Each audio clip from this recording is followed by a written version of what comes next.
Okay, good afternoon to intermediate secondary students.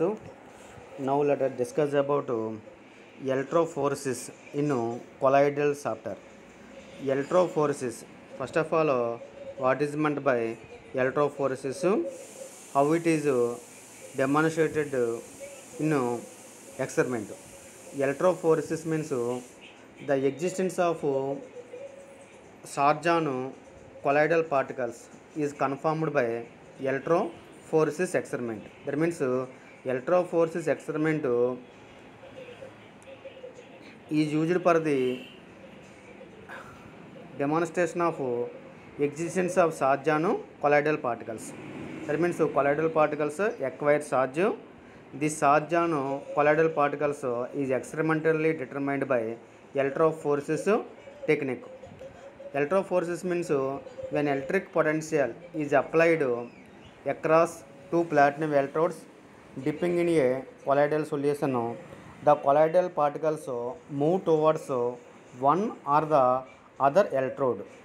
Therefore, the movement of colloidal particles under an applied electromotive force, that is called electrophoresis. That means the movement of colloidal particles under an applied electromotive force, that is called electrophoresis. In electrophoresis, positively charged particles, that is cations, move towards the cathode, while the negatively charged particles,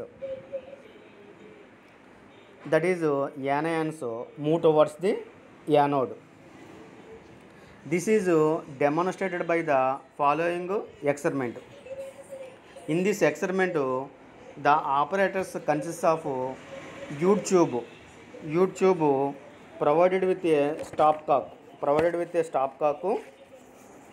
through which it is connected to a funnel-shaped reservoir.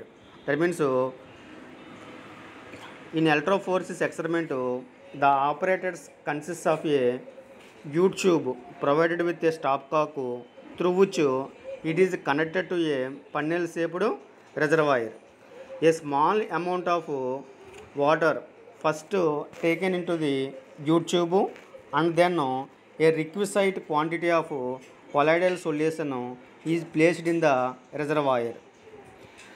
First, the stopcock is slightly opened, and the reservoir is gradually raised as to introduce the colloidal solution into the U-tube.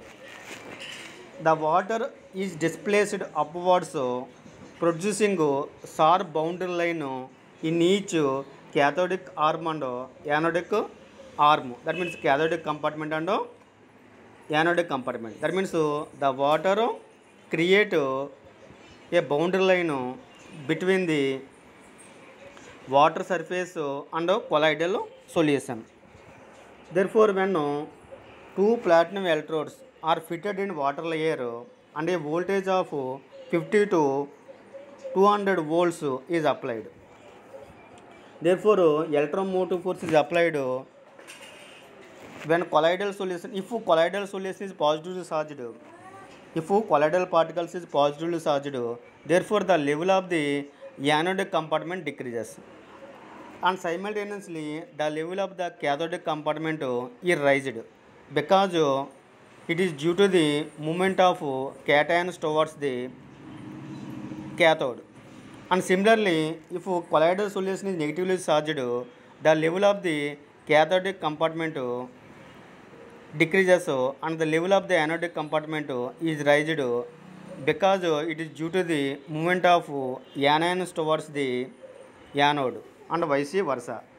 Therefore, the charge on colloidal particles is experimentally determined by electrophoresis technique. Some colloidal solutions acquire positive charge and some colloidal solutions acquire negatively charged. Positively charged colloidal positively